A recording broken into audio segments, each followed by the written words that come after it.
يا مستر ده انا عندي مذاكره. طز فيك وفي مذاكرتك. مفيش حاجه تمنعك عنها غير حاجه واحده، الصلاه المفروضه. ولذلك حتى عند كثير من الفقهاء، طب لو انا في صلاه سنه وامي نادتني، تخيل تتقطع. ده انا في صلاه مع ربنا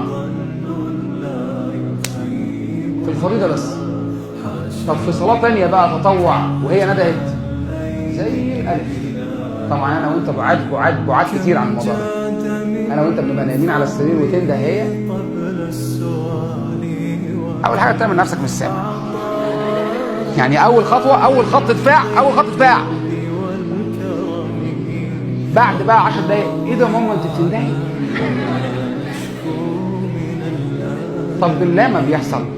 انا بسالك هي مش قاعده معانا دلوقتي، بيحصل ولا ما بيحصلش؟ بتبقى انت سامعاها بتندهلك؟ لا. وبعدين بقى ايه؟ اول ما تنده عليه الكتاب يتفتح.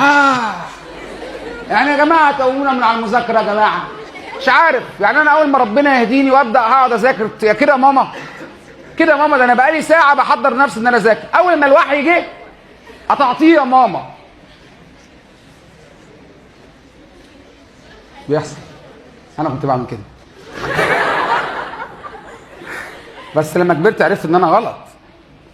يعني انا معترف بخطئي، لا معترف بيه تماما ولا اشجعك عليه، اوعى، لانك لما هتكبر هتندم على افعالك.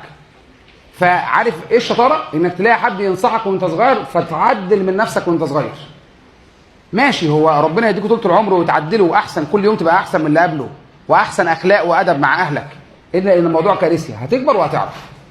فبلاش، اظبط.